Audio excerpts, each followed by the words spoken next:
هم رنگ‌های گرم دوست دارین ولی از دائمی شدن رفله‌های ناخواسته مثل قرمزی، نارنجی یا زردی واهمه دارین؟ امروز قراره یه راه حل بهتون بگیم. تا آخر این ویدیو رو حتما با ما باشید. من سارا انصاری، مدیریت برندینگ و مدیر آموزش مجموعه برندهای نوآوران مهباد امروز هستم. اجازه بدین رنگ‌های گرم رو یه مقدار تخصصی تر بررسیشون بکنیم. همه اون رفله‌های گرمی که شما دوست دارین، از صورتی‌های کمرنگ که از کمرنگ شدن قرمز به دست میان تا کرم‌ها که از کمرنگ شدن طلایی و زرد به دست میان، توی نیم دایره رنگ‌های گرم قرار گرفتن. پس واسه داشتن همه اونها اول از همه لازمه پایه بالایی روی مو داشته باشیم. من کالیته‌ای که براتون انتخاب کردم پایه 9.5 تا حدوداً 10 داره. و شید رنگ‌هایی که میخوام روی اون استفاده بکنم 1031 برند الگون، 10-105 برند الگون و 10-20 برند الگون هست.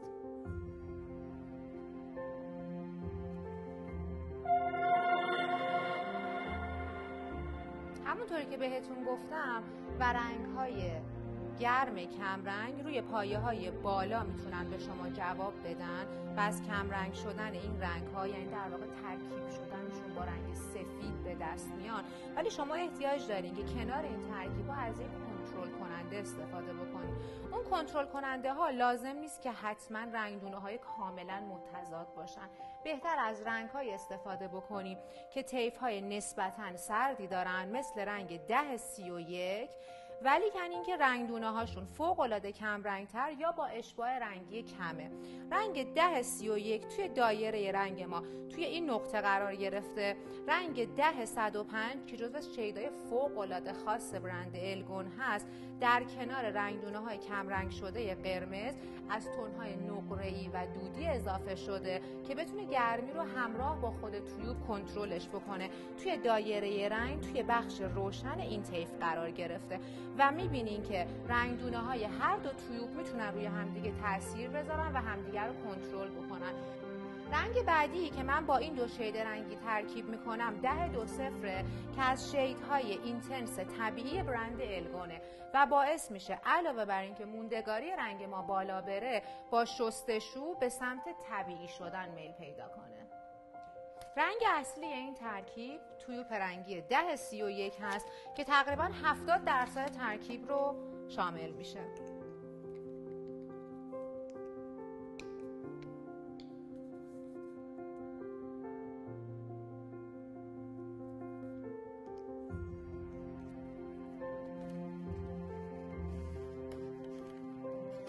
بعد از اون رنگ 10-20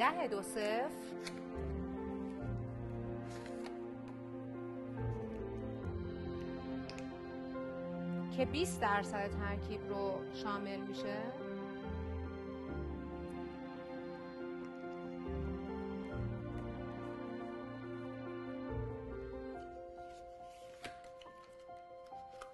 و نهایتاً 10-105 که توی این ترکیب تندهنده ما این تیوب رنگه و من برای این ترکیب 10% ترکیب رو 10-105 در نظر گرفتم. و اما شما اگر که بخواین شیدهای پررنگتری از صورتی رو داشته باشیم میتونی مقدار بیشتری ازش بریزین، ولی پیشنهاد نمی کنم که بیش از 30% ترکیبتون از رنگ 10-105 باشه. اکسیدان مصرفی من توی این ترکیب اکسیدان 20 حجمی یا اکسیدان 6% که در کنار اینکه باعث میشه روی این پایه روشنی خیلی خوبی حفظ بشه، همینطور پایه های من رو کدر نمی‌کنه. قبل از اینکه اکسیدان رو اضافه بکنم رنگ‌ها رو خیلی خوب با هم دیگه ترکیب میکنم که رنگ دونه ها یک دست و همگن بشن.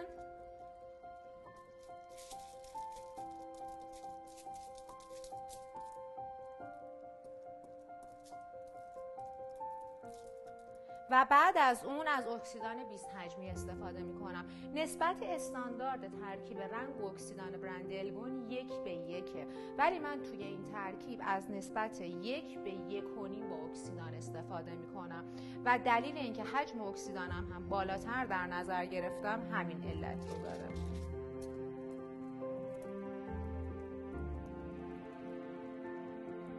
بعد از اینکه رنگ و اکسیدان خیلی خوب با هم دیگه یک دست شد، اون رو روی کالیته اضافه میکنم. زمانی که شما دارین این ترکیب رو به عنوان تندهی استفاده میکنین، خاطرتون باشه که لازمه اول همه ریشه ها و بعد از اون نوک ساقه ها رو رنگساز یا تندهی کنین. مدت زمان مکس این تندهی بستگی داره به شدت رفله صورتی که شما میخواین ببینید. دقت بکنین که تون قرمز یه تون فوق‌العاده قوی با شکست نوری خیلی دیره. پس از همین بابت اولین تونی که شما میبینید صورتی و قرمزه و نباید این ترس رو داشته باشین که قرار همه تار مو با گذشت زمان بیشتر قرمز بشه. توی چند دقیقه اول شما اول تون صورتی رو میبینید و هر چقدر زمان مکس بیشتری بهش بدین میبینین که تونهای رنگیتون بیشتر همگن و بیشتر کنترل میشن. من برای این تندهی حداقل 10 دقیقه زمان مکس در نظر گرفتم.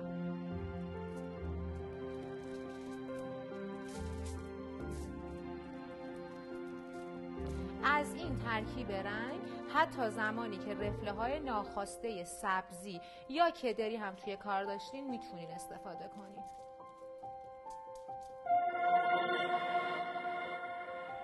با همدیگه نتیجه ترکیب 10-31، 10-105 و 10-20 رو میبینیم که این رنگ جزو شیدها و ترکیبهای گرمه و این رفله های گرمی با شستشو کم رنگتر میشن و نتیجه شما به سمت طبیعی میل میکنه.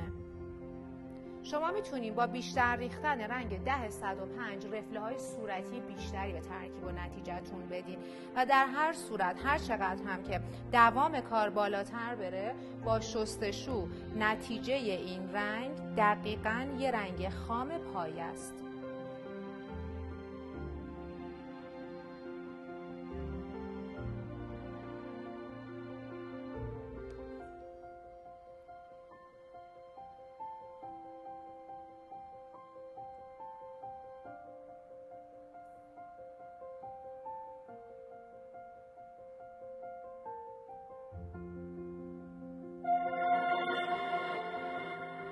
فراموش نکنید سوالات بیشترتون از ترکیب رنگ یا هر آموزشی که دوست دارین توی کامنت های همین ویدیو برامون بنویسین و از اینکه این ویدیو رو لایک میکنین، سیو میکنین و با دوستاتون به اشتراک میذارین ازتون ممنونم.